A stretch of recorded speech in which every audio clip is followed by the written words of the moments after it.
Meus queridos irmãos, que a paz do Senhor nos envolva a todos nesta noite. Em 1809, Lamarck, um biólogo francês, fez uma publicação dizendo que as espécies evoluíam constantemente. E a espécie que não conseguisse se adaptar ao meio, por certo, seria extinta. Os contemporâneos não concordaram muito com ele. Mas 50 anos depois, em 1859, Darwin e Wallace, ingleses, fizeram a publicação da evolução das espécies.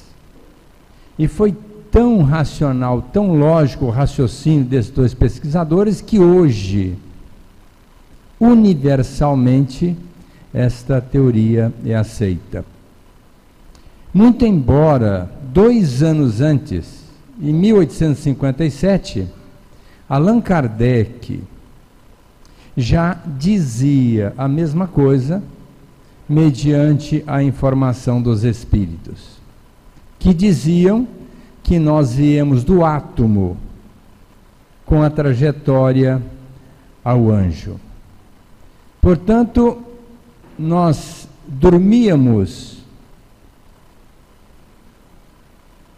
na matéria mais rudimentar, o átomo, nós acordamos no vegetal, nós movimentamos no reino animal, racionalizamos no reino hominal, na condição de um ser humano, para futuramente nós nos divinizarmos nos seres angélicos. E esta é uma trajetória insofismável, inquestionável, que todos nós haveremos de fazer. Saímos das mãos de Deus, conforme a pergunta 115 do Livro dos Espíritos, simples e ignorantes, e voltaremos para lá, conscientes de que a única lei que rege o universo é a lei do amor. Na condição de um peixe, nós movimentávamos aleatoriamente, comandados por um princípio inteligente. Mas a individualização do espírito foi acontecer nos lacertídeos, lagarto, cobra, jacaré, crocodilo, quando surgiu o pinealoma, ou seja, uma glândula pineal, que é a sede do espírito, onde se liga o nosso corpo mental, do nosso perispírito. Portanto, o pinealoma surgiu nos lacertídeos. As primeiras emoções vieram com os pássaros. Não confundir emoção com sentimento. Emoção é um sentimento fugaz, passageiro, às vezes até intenso, mas não perdura.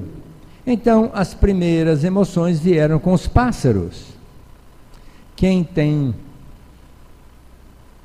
ave doméstica pode entender o que eu estou dizendo. Quantas aves se afinizam com uma determinada pessoa da casa e gorjeiam, manifestam alegria, ao mesmo tempo que bica, morde, pica, por conta de não ser muito afim daquela pessoa. Os animais lambem as suas proles, demonstrando os primeiros sentimentos nos animais. Sentimento de amor pelos filhos, naquela lambida, retratando todo o afeto, todo o carinho que esse animal tem pela criatura recém-chegada. Mas no homem, com a sua razão, com a sua lógica, com o seu pensamento contínuo, uma vez que os animais têm um pensamento descontínuo, o homem pôde elaborar melhor o seu desenvolvimento espiritual. André Luiz, num livro muito interessante, No Mundo Maior, ele relata, através das mãos abençoadas de Chico Xavier, que fora convidado por um espírito de alta envergadura espiritual, por nome de Calderaro, para fazer uma excursão, partindo do mundo espiritual, uma incursão na Terra, com duas finalidades. Uma seria de assistir as pessoas carentes e necessitadas, encarnadas e desencarnadas. E a outra é fazer um estudo da mente humana, do que o pensamento pode fazer com o nosso cérebro, as implicações das nossas construções mentais. Mas antes de partirem, então, Calderaro convidou André Luiz para ouvir uma conferência de Eusébio, que era um espírito mais elevado ainda, que veio falar para 1.200 pessoas em desdobramento, encarnadas, saídas através do sono, dos seus respectivos corpos, acessando o mundo espiritual em busca de subsídios, de informações, de atenções, de orientações, de assistência, para que aqui, no mundo corpóreo, pudessem dinamizar os seus progressos espirituais. E Eusébio chega falando, projetando do seu perispírito uma luz, indo de encontro à plateia, que era composta de 1.200 pessoas. E ele disse que enquanto aquelas criaturas estavam ali, buscando a divinização do espírito, bilhões estavam adormecidas no corpo, na matéria, nos anseios carnais, nas propostas egóicas, mais atendendo às suas necessidades vigentes do que propriamente buscando o aprimoramento do espírito, que é a única razão da nossa estada aqui na Terra. E ele falou que todos nós temos esse objetivo de nos educarmos espiritualmente. E para isso nós precisamos reunir 3 condições. A primeira é o intelecto. Nós temos que estudar, nós temos que nos esclarecer, nós precisamos aprender para depreender e vivenciar aquilo que é importante para a nossa evolução espiritual. Então é fundamental nós buscarmos as fontes informativas, porque nós só vamos buscar aquilo que nós conhecemos. É o que nós todos estamos fazendo aqui hoje, buscando conhecimento para colocarmos em prática lá fora e aproveitarmos muito bem essa oportunidade de estarmos aqui na Terra buscando o nosso progresso espiritual. O outro elemento é o sentimento. E ele fez uma colocação muito interessante. Quando a gente fala de sentimento, a primeira coisa que vem é o amor. Mas não é isso que ele disse. Até fez uma observação que nós não estamos em condições de amar para valer conforme o amor das grandes almas. Mas que nós deveríamos buscar o sentimento da bondade, que faz parte, inclusive, da pergunta 886 do Livro dos Espíritos, que é a definição de caridade na visão de Jesus. Bondade ou benevolência, que é a mesma coisa, indulgência, aceitar a pessoa como ela é, e perdão incondicional das ofensas. O que é isto, senão a bondade? Porque amar, ainda estamos tão longe desse amor sublime.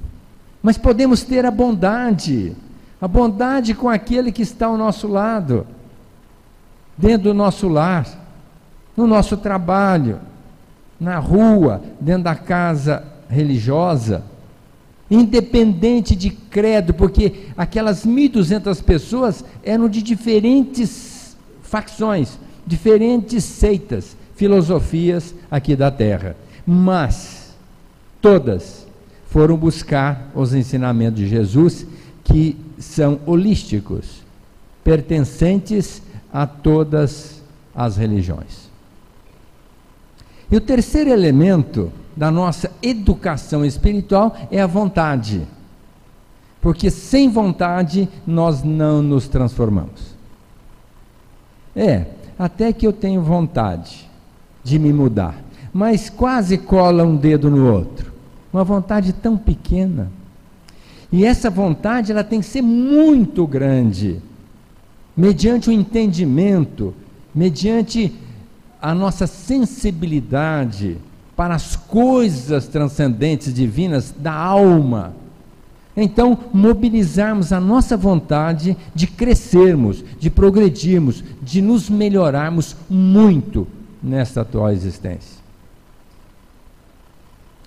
E Eusébio acrescentou, nós, com humildade, evidentemente, ele se incluiu no plenário, nós passamos pelo Krishna antes de Siddhartha Gautama, o Buda, que no caso Krishna já falava da imortalidade da alma e da reencarnação.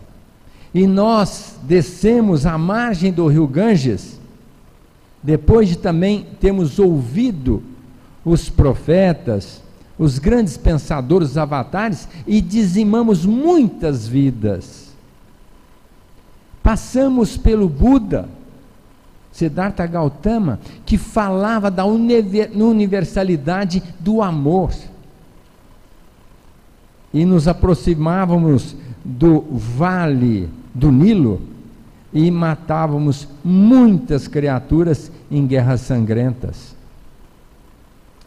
E ele foi se alongando, enaltecemos o Pitágoras, mas ficamos com Alexandre o grande sanguinário. Recebemos das mãos de Moisés os 10 mandamentos, e no entanto, o 5º mandamento, não matar, e naquela mesma época decretamos guerras aos filisteus. 2000 anos depois, recebemos o símbolo do amor universal, que é Jesus, que nos falou do amor ao próximo, do amor a Deus, do fazer ao outro o que nós gostaríamos que o outro nos fizesse, e assim mesmo continuávamos guerreando e matando muitas pessoas. E hoje, Eusébio colocando para o plenário, frequentamos templos, entendendo que Deus está dentro do templo, mas é um equívoco, porque o grande templo de Deus é o universo, e neste universo nós todos somos irmãos, filhos deste Pai, e portanto devemos aproveitar a oportunidade de dinamizarmos esse progresso, porque antigamente nós ficávamos presos nas casas com muralhas, as cidades eram cercadas para serem protegidas, muitas das vezes armamentos bélicos para proteger uma comunidade. Tivemos doenças como a lepra, como a tuberculose, muitas outras doenças que eram incuráveis à época e que dificilmente permitia que a pessoa passasse dos 30 anos. Essas doenças hoje foram dominadas, mas estamos vivendo um momento em que as doenças mentais, psicológicas, são o grande carrasco da humanidade. Praticamente em todos os lares nós temos pessoas que têm falências mentais, porque usam a mente de uma maneira totalmente equivocada. Daí a importância da razão de nós, espíritos, estarmos colocando para vocês encarnados lá na Terra, dinamizando seus progressos, as informações de como devem se conduzir para voltarem reconhecidos para o mundo espiritual. É bom que se diga que do lado de cá, as criaturas são disputadas pelos anjos, quando comungam com o bem comum, quando trabalham pelo bem, quando dinamizam a bondade a favor de outro, enquanto que as pessoas que ainda se retêm na retaguarda, no egoísmo, na maledicência, no orgulho, são deixadas no ostracismo. Então aproveitem as suas existências, melhorem os seus teores mentais, equilibrem-se orgânica, psíquica e espiritualmente, se eduquem com o conhecimento, com a bondade e com a boa vontade para voltarem para cá devidamente reconhecidos. Terminando ali aquela exposição, o ambiente estava todo emocionado, inclusive percebendo que aquela criatura falava com muito amor, buscando orientar aquelas criaturas que estavam aqui na Terra em desdobramento, buscando a educação do espírito. E aí então, Calderaro e André Luiz vêm para a Terra e vão assistir algumas criaturas, e as duas primeiras são dois homens, um que estava encarnado e outro que estava desencarnado. Encarnado, Pedro; desencarnado, Camilo. O Pedro estava no hospital, num processo depressivo, adinâmico, desalentado, sem estímulo para continuar vivendo, e por certo em pouco tempo haveria de ter uma doença e viria desencarnar. Então, aqueles dois amigos espirituais, André e Calderaro, se aproximaram de Pedro e começaram a transmitir um passe, colocando as mãos sobre a cabeça de Pedro. E nesse momento, então, André perguntou da outra criatura, por que dela estar lá, na condição de um espírito desencarnado, obsessor, querendo tirar a vida de Pedro. Calderaro então informou André Luiz que aqui na Terra, 20 anos antes, Pedro foi adotado como um funcionário, mas quase na condição de um filho, pelo patrão Camilo, no seu estabelecimento comercial. E ali Pedro trabalhou longamente, e quando atingiu os 18 anos, ele procura Camilo para receber o que lhe era por direito, porque ele queria ir embora, montar o seu próprio negócio. Mas Camilo disse: como você tem direito? Se é alguém que possa ter direito, sou eu. Peguei você menino, você me deu muito trabalho, eu cuidei de você, suportei as suas limitações, tenho boas intenções em relação ao seu futuro. Agora, eu ter que pagar os seus direitos trabalhistas? Não, de jeito nenhum. E ali eles começaram a se alterar numa vociferação, numa agressão verbal, e Pedro acaba por tirar a vida de Camilo. Estavam só os dois, depois de fechado o estabelecimento.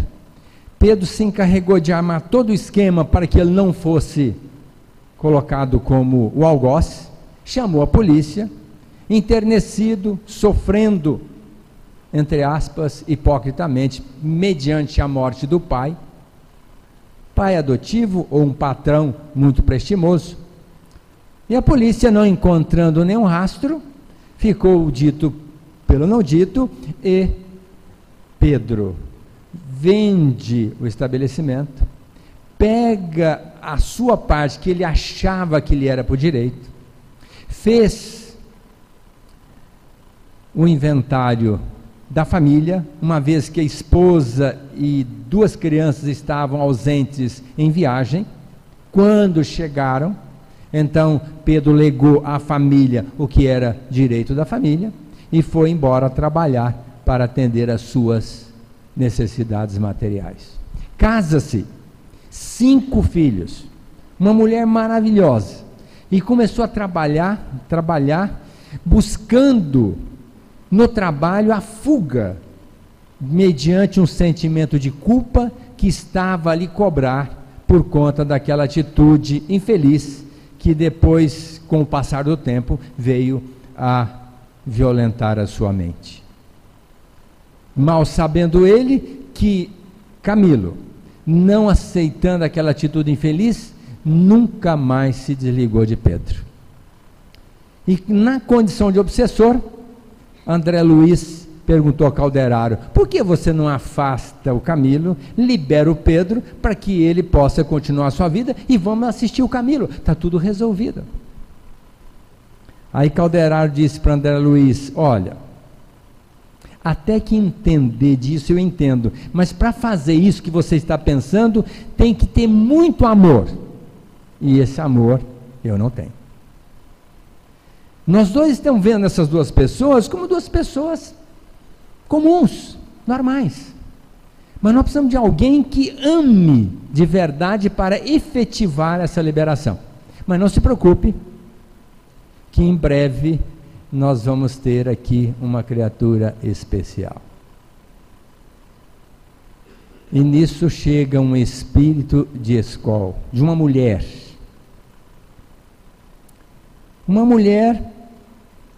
que, ao se aproximar, cumprimentou a Calderaro, André Luiz, numa luz imensa, como se fosse uma cauda luminar, seguindo aquele espírito elevadíssimo, por nome de Cipriana.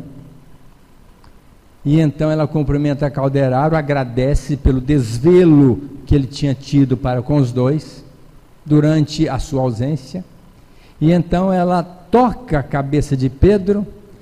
Pedro vê aquela criatura tão iluminada que Pedro se projeta no chão, desdobrado pelo sono, evidentemente, de joelho, e diz: Mãe Santíssima, não sou digno de estar à sua presença, sou um réprobo, uma criatura que praticou um crime e que o remorso me corrói a alma, mas por misericórdia faça alguma coisa por mim. A ideia de que era mãe de Jesus, mas era Cipriana, uma alma elevadíssima, mas evidentemente ainda tão distante desse ser luminar, a mãe do Cristo. E naquele momento então, ela se aproxima mais ainda e diz: Pedro, por que você matou o seu irmão? Você exigiu justiça, mas como a gente faz justiça tirando a vida de alguém? Sim, Senhor, hoje eu consigo entender isso, mas no vigor da minha juventude, nos meus anseios materializados, eu não pensei assim. Mas por favor, faça alguma coisa por mim. E então ela se fez visível também para Camilo, que se postou indiferente à sua presença, obcecado pela obsessão junto a Pedro, querendo desencarná-lo.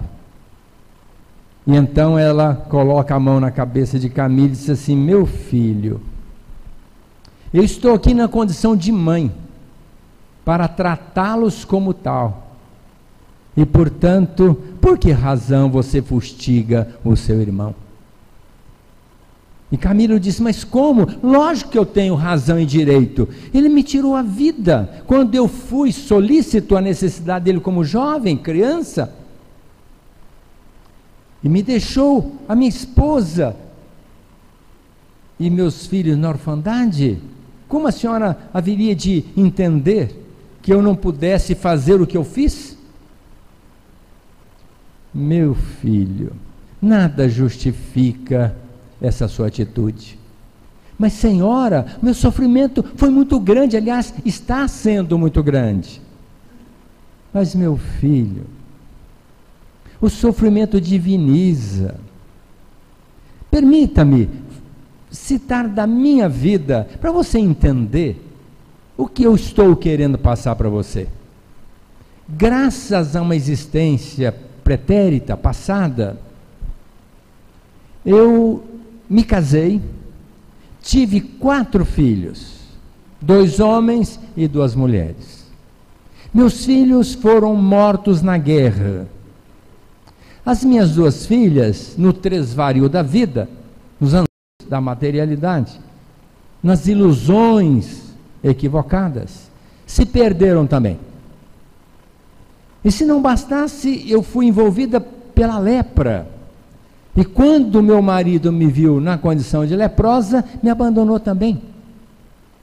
E eu perdi a família inteira, os amigos, os vizinhos, mas nunca perdi a fé em Deus. Me postei com dignidade, esperando o meu momento de voltar ao plano espiritual. E você, Camilo, pode estar certo. A melhor coisa que aconteceu comigo foi esse sofrimento, que me fez vencer todas as mazelas da minha alma, fazendo com que eu deixasse de ser orgulhosa, vaidosa, egoísta, presunçosa, prepotente e tantas outras mazelas da alma. O que me propiciou um salto quântico, fazendo com que eu pudesse dinamizar o meu progresso espiritual. Então, Camilo, vem comigo, eu vou cuidar de vocês. Sustentou Pedro no colo, pediu Calderaro que levasse no colo também Camilo, que nem condição de movimento eles tinham. Devolveu o Pedro para o corpo e levou Camilo para um hospital adredemente preparado e assistiu essas 2 criaturas. Pedro acorda no corpo pela manhã, refeito, visitado pela esposa e por uma criança, na condição de um filho. Ele disse, olha, essa noite eu tive um sonho com a mãe de Jesus, por certo eu vou ficar bom, vou ter alta e nós vamos continuar a vida trabalhando unidos em família. Então, André Luiz perguntou a Calderaro, como é feito esse atendimento? Qual é o critério? Qual é a seleção? E aquele benfeitor disse para André, são muitos fatores que nós levamos em conta, mas o mais importante, que mobiliza as forças do plano espiritual, é a oração de alguma pessoa que tem crédito junto ao mundo espiritual. E para o atendimento dessas 2 criaturas, a esposa de Pedro e o filhinho oraram com sentimento a mobilizar as forças transcendentes. E a família também de Camilo orou para que nós pudéssemos estar aqui ajudando essas criaturas. Mas, André, você pode analisar o cérebro de Pedro. O que você percebeu? Eu percebi que uma energia muito negra, muito negativa, muito ruim, estava envolvendo o cérebro do Pedro.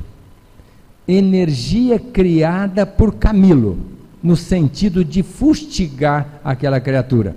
E também energia criada pelo Pedro, pela vibração mental doentia, obstacularizando as vibrações que percorrem o nosso corpo físico. Para que nós possamos entender melhor o assunto, nós vamos analisar esse quadro. Aqui nós temos a medula, que adentra a nossa coluna vertebral. Aqui nós temos o bulbo, a ponte, que é o chamado robencéfalo, ou seja, tronco cerebral. Aqui encontra-se o corpo caloso, o tálamo, a epífise, a hipófise, o mesencéfalo e aqui o lobo pré-frontal.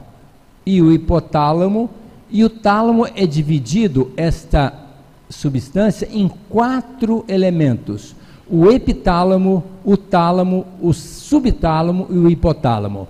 No hipotálamo está a hipófise e no epitálamo está a epífise, onde se ligam os centros coronário e frontal. Nós sabemos que o perispírito se liga ao corpo através do corpo mental, onde tem todo o arquivo da nossa vida espiritual. E esse perispírito, através do corpo mental, se liga através da epífise, da hipófise e do tálamo. E é a partir daí que estes corpos perispiríticos vão exercer um comando sobre o sistema nervoso e, a partir daí, um comando sobre o nosso corpo todo. No perispírito tem 7 fontes de energia. O centro mais importante é o coronário, que está em cima da cabeça, ligado ao tálamo. Nós temos o frontal, que está ligado à hipófise. Temos o faríngeo, que está ligado na região do pescoço. O outro centro é o cardíaco, responsável pela nossa circulação. O outro é o esplênico, responsável pela produção e destruição dos glóbulos vermelhos e dos glóbulos brancos do nosso organismo. O outro centro chama gástrico, responsável pelo nosso sistema digestório. E o último chakra, que são 7, o genésico, que comanda as nossas glândulas reprodutoras. E este fluxo energético, que vai de baixo até em cima, ele tem que ter todos os canais abertos, para que este fluxo seja tranquilo, atendendo a todas as nossas necessidades orgânicas e psicológicas e também espirituais. Mas no caso do Camilo, ele estava envolvendo o Pedro nesta região, e o Pedro, com a sua fixação mental de remorso, não conseguia mais acessar esse centro, que é o centro médio. Nós podemos dividir nosso cérebro em 3 andares: o inferior, que é o tronco cerebral; o médio, que é o tálamo mais o sistema límbico e parte do córtex; e aqui o terceiro andar, superior, que é o lobo pré-frontal. Aqui estão os nossos arquivos animalizados, os nossos instintos, que nós trazemos desde a era quando nós passamos pelo reino animal.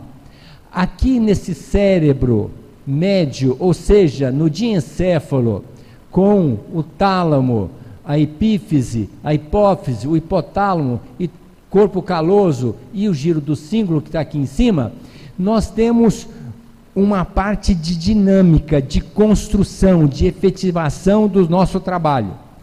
Ao passo que no lobo frontal está toda a nossa dinâmica de idealização de atitudes, comportamentos superiores, buscando realmente a transcendência. Quando nós estamos com mentes positivas, equilibradas, nós nos aproximamos do lobo pré-frontal, e é aqui que a espiritualidade age através do centro coronário, nos dando intuições para que nós possamos ter condutas equilibradas.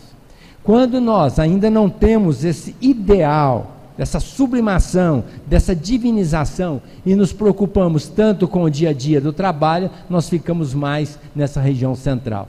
E quando somos muito instintivos, buscando praticamente a materialidade, os anseios da carne, nós ficamos mais nessa região do tronco cerebral. Então, o que o Espírito fez? Bloqueou nessa região com seus fluidos o acesso de Pedro a essa dinâmica do trabalho, e muito mais ainda este envolvimento com o lobo frontal, buscando através da prece a ajuda do plano maior. E com isso ele foi adoecendo e, segundo Calderaro, amolecendo o seu cérebro. Por isso ele estava numa adinamia, sem ânimo, sem vigor, praticamente entregue para amanhã ou depois ter uma doença e vir a desencarnar. Logicamente que com afastamento desta vibração, com afastamento de Camilo, com assistência espiritual, voltando ao trabalho, talvez buscando a religião, ele pudesse começar a trabalhar e buscar ideais superiores, melhorando a sua condição vibratória de saúde física, psicológica e espiritual. Aqui nós temos o tálamo, o hipotálamo e subtálamo. Esses três elementos compõem o sistema límbico, associado com a amígdala cerebral, com o hipocampo e o giro do cíngulo, que está aqui em cima, que é o sistema límbico, que é o centro da emoção, influenciando todo esse organismo, porque nós somos emoção, nós somos sentimentos. Isso tudo fruto de uma mente, que é o espírito, que vai agir através do nosso cérebro, fazendo com que nós tenhamos algumas reações.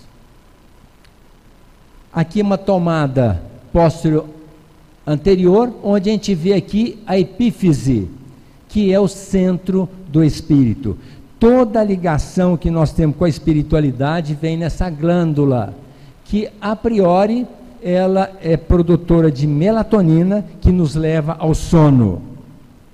Ela age mais à noite, nos levando ao sono, mas é o ponto de ligação com os espíritos. Inclusive aqui dentro tem cristais que são vistos numa radiografia, produzindo inclusive vibrações que vão à distância, atingindo um mundo bem distante, conforme está colocado nessa gravura. Aqui está a pineal vibrando numa frequência que vai aumentando, e a onda tem o comprimento e a vibração, e pode atingir os lugares mais distantes do universo. Então, por isso nós podemos dizer que estamos todos ligados pela glândula pineal, que é o ponto de ligação nosso com o espírito. É aqui que os espíritos exercem as suas funções para a psicografia, para a psicofonia, para a intuição, para nos envolver e direcionar a nossa vida. E a nossa glândula vibra com tanta intensidade, transformando a nossa energia mental em energia eletromagnética, atingindo as distâncias mais longínquas. Por isso nós dizemos que quando a gente fala de alguém, ou ora por alguém, nós atingimos essa criatura onde quer que ela esteja. Por isso o nosso pensamento é propriedade nossa, mas ele vai atingir o universo inteiro. Tanto é que a espiritualidade fala que quando um átomo vibra, atinge o extremo de um anjo. Portanto, nós todos estamos ligados. E essa vibração retrata a nossa condição espiritual. Se é uma vibração positiva, altruísta, a pessoa emite uma vibração muito gostosa, muito boa, e a gente quer ficar perto daquela pessoa. Mas quando a vibração da pessoa é doentia, de reclamação, de mágoa, de revolta, de maledicência, de rancor, de ódio, essa vibração é tão negativa que emana da pessoa e nós não suportamos a sua presença. Isso tudo é fruto da nossa mentalização. O que é que nós estamos mentalizando? Porque mente é vida. Nós mentalizamos e vamos viver. Através do sistema parasimpático e simpático, porque o nosso sistema nervoso, ele tem o sistema nervoso central, que está dentro do crânio e dentro da medula. É o sistema nervoso central, o cérebro e a nossa medula. Os nervos que saem fora do crânio e fora da medula é o sistema nervoso periférico, que pode ser somático ou visceral. Somático é aquele que energiza os músculos e os nervos. E o visceral atinge as nossas vísceras.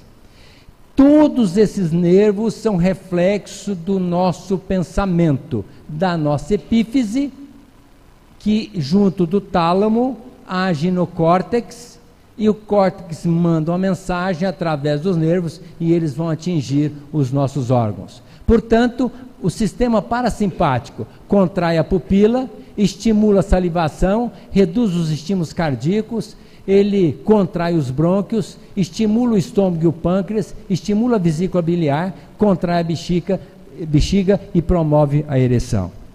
Já o sistema simpático, ele dilata a pupila, inibe a salivação, ele relaxa os brônquios, acelera o batimento cardíaco, inibe o estômago e o pâncreas. Quando a gente fala, por exemplo, comi e não fiz a digestão, depois do almoço a minha barriga cresceu, isso tudo é fruto do nosso pensamento, que age através desses nervos e vão, esses nervos, atingir as nossas vísceras. No caso aqui, inibindo o pâncreas, o estômago, a vesícula e fazendo com que a nossa digestão seja retardada.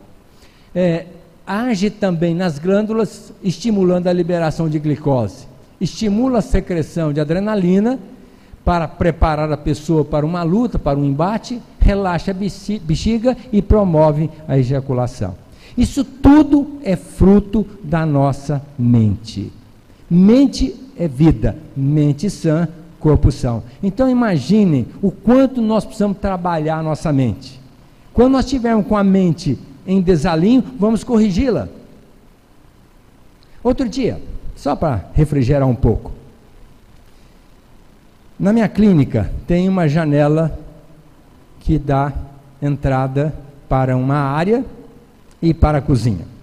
Choveu muito, a água entrou pela cozinha, foi nos consultórios e complicou a vida dos donos dos consultórios, porque molhou tapete, móvel, foi um desastre. Chamei lá um técnico e, por entre linhas, falou: está entupido o cano. E tinha muita sujeira que o pessoal joga do prédio do lado embaixo. E a moça que trabalha certamente não deu muita importância, a chuva levou para dentro do cano, apesar de ser de 100 milímetros, de 10 centímetros, mas não deu vazão e a água refluiu para dentro da clínica. Chamei um construtor, ele foi lá, desentupiu o cano e resolveu o problema. O que eu quero dizer com isso? Que a nossa mente, ela pode entupir o nosso organismo físico, psicológico e espiritual, como pode permeá-lo, de acordo com a nossa vibração mental. E quando a nossa vibração não está boa, que entope os canais e oblitera a ação desses centros de energia, a mensagem vem completamente destruidora e vai afetar esses órgãos e gerar aqui doença. Por isso que é muito importante a gente estar pensando bem. Outro dia entrou no consultório uma moça, chorando. Eu falei: meu Deus, por que você está chorando? Pois então, Aguinaldo, acabei de deixar minha filha na escola, 2 aninhos. Tinha até com quem deixar em casa, mas é que eu tenho dificuldade de sociabilizar, e não querendo que a minha filha seja igual a mim, com dificuldade de relacionar com as pessoas, eu já quis colocá-la rápido na escola. E eu falei, por que você está chorando? Ué, estou chorando porque minha filha, 2 aninhos, deixei na escola. Eu falei, mas eu não vejo razão para você chorar. Porque Deus, por exemplo, coloca a gente aqui na terra para a gente crescer, melhorar, e tem todas as agruras da terra, mas é para a gente crescer, melhorar. Você acha que Deus está chorando? Eu acho que Deus ama mais a gente do que você ama a tua filha. Você concorda? Não. Nisso eu concordo. Pois então, se Deus não está chorando, por que você tem que chorar pela sua filha? Você está com a sua consciência tranquila? Sim, doutor, porque eu quero que minha filha possa crescer, melhorar, estudar e ser uma menina que vá se dar muito bem na vida. Pois então, a sua consciência está tranquila, o problema passa a ser da filha. Você tem que estar alegre. Quando eu deixei meus filhos na porta do avião para fazer um intercâmbio com 16 anos, nos Estados Unidos, no Canadá, eu dei um abraço neles e fui embora para casa sorrindo, com muita alegria. E minha mulher me questionou, porque ela estava chorando. Eu falei, estou com inveja dos meus filhos, porque eu queria estar no lugar deles. Como eu não pude, estou propiciando isso a eles, e eu estou muito feliz, porque eles vão para lá aprender muito com essa estada no exterior. E vim para casa alegre, feliz, e é assim que eu penso. Enquanto que a minha mulher, mas ela é mãe. Só, olha, não tem nada a ver mãe e pai. É maneira de pensar e ver a vida, porque Deus é homem, entre aspas, né? É pai e não chora porque a gente está aqui. Pelo contrário, Deus está feliz com a nossa estada na terra. Sabe por quê? Porque aqui nós estamos dinamizando o nosso espírito, aprendendo a mentalizar positivamente, usar bem a nossa mente, abrir nossos canais, para que os nossos centros perispiríticos possam trabalhar a nosso favor, a fim de que a espiritualidade possa agir através deles, beneficiando a nossa trajetória, para que nós possamos voltar para Ele e desfrutarmos desse reino de amor, de justiça e verdade reservado para todos nós. Depende só da maneira da gente entender as coisas. E quando a gente tiver um pensamentinho que não está legal, mudem rapidamente, porque vai gerar problema. Hoje não tem a neurofibromialgia, uma doença que dói aqui, dói ali, dói em 1000 lugares. E aí o doente vai para o médico e que ele resolva. Sabe quando? Nunca. Porque essa doença não existe. O médico arrumou um nome. Neurofibromialgia. Um nome assim meio maluquinho, né? Por quê? Porque aqui está o nervo parasimpático, o simpático agindo. Não, até estou colocando uma absurdidade, porque esses nervos estão agindo nas vísceras, mas para agir nos nervos e nos músculos, nos ossos, é um sistema autônomo, não é o visceral como este, que é o simpático parasimpático. E esses nervos, sendo afetados pela nossa mente, vão gerar uma toxina, impregnando os nossos músculos, os nossos nervos, os nossos tendões, e gerando uma dor incomodativa que, via de regra, muda de lugar. Por quê? A vibração, de acordo com o nosso cérebro, vai atingir uma determinada localidade. Nesse circuito, nós estamos aqui com o neurônio sensitivo. Esse neurônio capta qualquer tipo de problema que a gente tenha e manda para o cérebro, para que o neurônio motor responda. E entre os dois existe um neurônio de associação. Portanto, quando tomamos uma picada, imediatamente nós tiramos a mão. Por quê? Porque o neurônio sensitivo mandou uma mensagem rapidamente para o cérebro respondeu rapidamente e fez com que nós tirássemos a mão daquela picada. Isso é automático. O nosso cérebro age automaticamente. Não precisamos pensar, olha, eu tomei uma picada, eu tenho que mandar uma mensagem para lá, e a mensagem vai fazer com que eu tire o braço. Não, isso é automático. Também acontece no sistema límbico. Aqui eu estou falando de neurônio somático, mas eu quero falar também do sistema límbico, que é o centro da emoção. Quando a gente tem uma emoção, automaticamente acionamos a hipófise através do córtex. Primeiro vamos para o tálamo, para o córtex, depois para a hipófise, vai agir na glândula, vai liberar substância e a substância vai agir no nosso organismo. Isso é automático, acontece na hora. Quando a gente está numa situação constrangedora e não fica vermelho, é automático. Quando a gente passa um susto, a gente não fica pálido, é automático. Então isso tudo é fruto do nosso pensamento, do nosso cérebro. Por isso nós temos que trabalhar com muita propriedade o nosso cérebro. E só para que vocês entendam o que eu estou falando, Brodmann, estudando o cérebro, detectou 47 áreas do cérebro, marcando-as responsáveis por atitudes que nós venhamos a tomar. Já tem 47 áreas do cérebro impregnadas pela nossa mente com respostas automáticas. Então, é fundamental que nós zelemos pelo nosso cérebro com uma atitude equilibrada e feliz.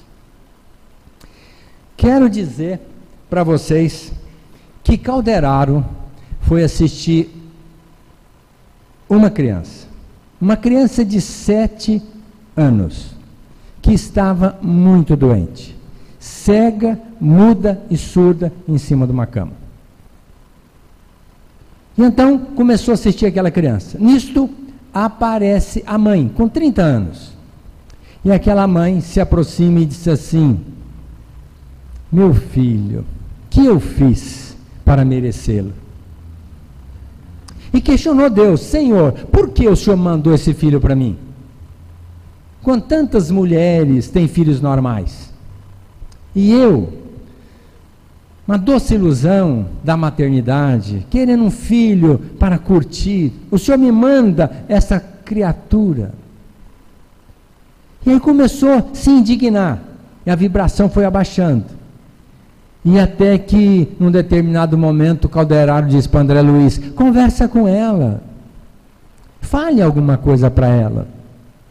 Aí André disse: olha, eu não tenho condições, me desculpe, mas não sei se vou decepcioná-la, mas fale você, porque eu sei que essa mulher precisa ouvi-lo. E aí Calderaro colocou a mão na cabeça dela e jogou na sua tela mental: minha irmã, você foi agraciada por essa oportunidade de ter um filho que vai fazer com que você progrida tanto, que você melhore tanto. Foi um filho que Deus reservou para que você pudesse crescer espiritualmente. Portanto, ame-o com a maior força do seu coração e agradeça a Deus por essa oportunidade que um dia você vai entender. E aquela moça foi mudando o seu comportamento, acabou fazendo uma prece, agradecendo a Deus aquele filho que lhe fora dado, e ao mesmo tempo André Luiz divisou 2 espíritos ligados àquela criança. E ele pergunta a Calderaro: por quê? Esta criança, além dessa limitação muito grande, tem essas 2 criaturas ligadas a esse espírito tão comprometido. Então Calderaro disse para André: olha, André, esse moço, numa existência anterior, usando do seu poder, do seu mando, dizimou muitas vidas, e muitos espíritos, durante 200 anos, cobraram dele essa atitude infeliz, minando todas as suas forças cerebrais, fazendo com que ele se reduzisse a uma condição mais limitada do ser, a ponto da sua semelhança ser de um símio, de um macaco.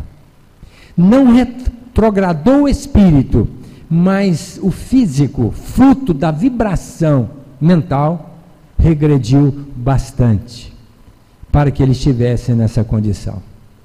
Os outros espíritos foram atendidos, mas tem 2 que estão cobrando ainda.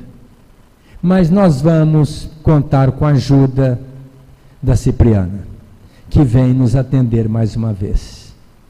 E lá aparece novamente Cipriana, aquela alma diferenciada, com amor incondicional, sustenta aqueles espíritos, afasta aquelas duas entidades,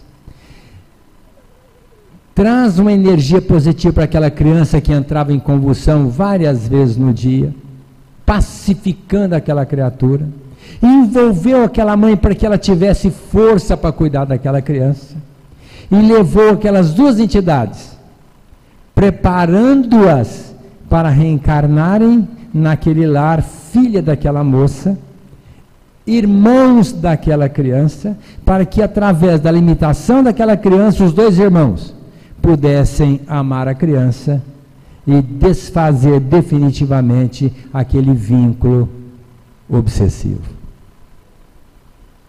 Então, às vezes nós questionamos por que tanto sofrimento, tanta dor, tanta dificuldade, quando a gente sabe que Deus é amor e permite. Por que Deus permite?